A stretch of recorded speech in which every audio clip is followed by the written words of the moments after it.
issue an executive order requiring federal contractors to pay their federally funded employees a fair wage of at least $10.10 an hour, because if you cook our troops' meals or wash their dishes, you should not have to live in poverty.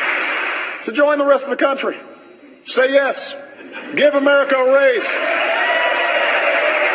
All right, there's President Obama, almost said Bush, President Obama making a case for raising the minimum wage. Now, today, it was reported that raising the minimum wage to $10.10 an hour, that which you just heard President Obama talking about, by 2016 will eliminate 500,000 jobs, according to the well-respected, nonpartisan, or should I say bipartisan, Congressional Budget Office report that was released today.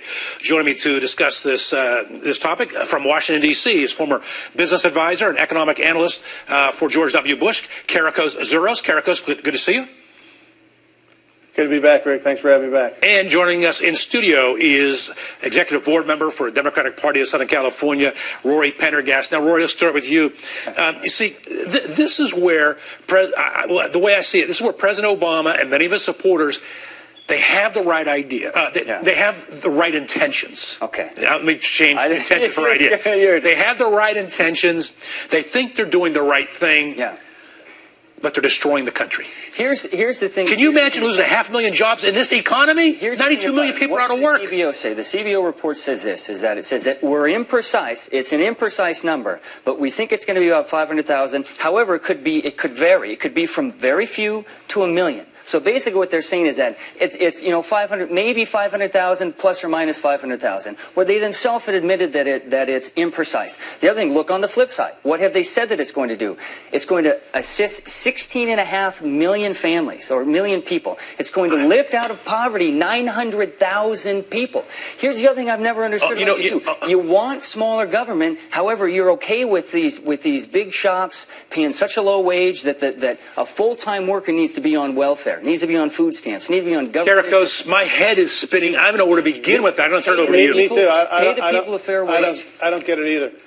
Pay the people a fair wage. These are entry-level jobs. These aren't jobs that are out there to make a career living out of. These are entry-level jobs. Let him finish. Let him finish. And let me finish. Hold on, because we heard your rant. Now look, here's the deal. It's going to put 1 million, up to 1 million, and no numbers are precise. Let's talk about what's unprecise. Is this low, under 7% unemployment number, which is really closer to 14 or 15% when you take the U6 and all the labor participation rate being the lowest in 30 years. So we're going to put 1 million, up to 1 million people possibly, or 500,000, into the unemployment line, which means we're going to have higher taxes to pay for more unemployment benefits, which is going to take money out of pockets of people that are working. They're going to have less money to spend, and we're going to be putting more people in the unemployment line. This makes absolutely no sense. Not to mention the fact that all the items that consumers purchase are going to cost more now, because you're not going to be able to go get the dollar menu at McDonald's. You're not going to get the $5 sub at Subway. It's going to be the $5 menu and the $10 sub, which in California, by the way, Subway doesn't have a $5 sub anymore because they can't. So everything's going to go up. It makes absolutely no sense. Rory, if we look at Walmart, look at McDonald's, how much does McDonald's make in a year, right? Could they cut into their own profits? Oh my goodness gracious! Wait, you know, how much could they be? Because this is let me tell you something. These stores work on a very, very minimum margin. Okay, I happen to own several franchises, and I can tell you this. That as a franchise operator, our margins are very tight. And I'll tell you one thing. If we have to start and by the way, I don't have anybody on my payroll that makes $7.25 an hour. A lot of them are making 9 and close to 10. And you should be commended for that. And that's how it works. And that's great. But here's the deal. When it's mandated, prices are going to go up because we're working on razor-thin margins right now. We're getting taxed higher, and utility costs are higher, food costs are higher. Now you're jamming another increase on us. Guess what? So what about all of these people who are now on government assistance because they're the working poor? We're going to lay off people because I can't afford to have 5 people on a schedule now. Now I've got to cut back to 3, and those 3 are going to have to work harder to do the same work that I had 5. And the people you cut back will now become a part of the food stamps you're talking about. They'll be part. I'm going to be forced. Does not make a trend. You look at the majority of the reports out there. Listen, I'm not talking about reports. I'm talking about reality. I am talking about reality from experience of owning small businesses. I'm not talking about the report. I'm telling you what's happening with small business. I'm on the ground with small business. I work with small business. Look, if you look at this, the rate of inflation has the minimum wage kept up with the rate of inflation? Not at all. What if I'm it was, telling I think you it is was, they say between 12 there's very or 10 little to $11 people making an hour. $7.25 an hour.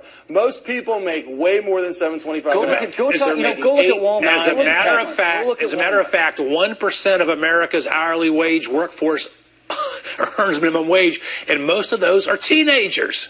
Nonsense. You look at low-wage workers. 25% of the low-wage workers. If they're not supposed maybe if they're supposed to be teenage workers' jobs, but the fact of the matter is they're not. You're looking at 50% of these people are full-time workers. 25% of them are parents. You're going to pay them more. You're going to pay them more. It's the right thing to do. It's the moral thing to do. It's the fair thing. Right. And it's going to cost you more. Kereakos, it's going to cost you more. I know you. You got a good point. The reports. Let's not rely on the reports. Let's push the legislation through. Have President Obama sign it. All right. We can see who's right or wrong. All right. I think I'm going to be like the one there. Obamacare. Everything this guy's done is reduce jobs. Obamacare has reduced jobs. Because it gives people the freedom to leave their jobs and start their own business. I see that as capitalism. I see that as liberty. I see that as American exceptionalism. That's what I see as. That's what I see as. You know people what? That's who no not longer free found. I can't keep a straight face. I can't keep a straight face. Keep a straight face because you get fired. You lose your job. You lose your job, and that's a good thing because now you have time to start your own business. No, never mind. I'm talking about those that want to choose. You're talking about the other CBO report. Kereakos, real quick, shifting gears. Another story you're following. It's just not small business, a big business. In less than a minute or so, tell us your take on this Comcast Time Warner merger that's happening. It's gonna go through. They kind of have to because they're kind of battling the satellite providers versus the cable providers. And look, here's the thing, though. Here's what's going to result. There's nothing illegal about it. I think it's going to go through. But here's what it's going to result. It's going to result in the consumer getting stuck with higher pricing, no choice, poor service, lack of flexibility for scheduling, outages, disruption of service, nothing you can do. You're going to be held hostage to whoever it is, and that's all. And these two companies, Comcast and Time Warner, have rate among the lowest in terms of consumer satisfaction. Which is going to be pretty low with all this stuff. They do, and it's going to get worse. It's going to get worse. And, I don't think there's anything good here. You would agree with them on that one? I would agree with them on that one. This is all. I don't think it preps competition. No, I agree with you. Okay, and it's the Obama White House has their fingerprints all over this, by the way. Unfortunately, they do. I think you're right. Okay. I think you're right. All right, gentlemen, Kereakos Zuras. I always enjoy saying your name, by the way. Adds some spice to the show. Thank you. You say it very well, too. Thank you for joining us. And Rory Pendergast, I think you'll be with us part of the panel, actually. Yeah, thank you. All right. So, folks, do you remember this? Let's take a look at this video from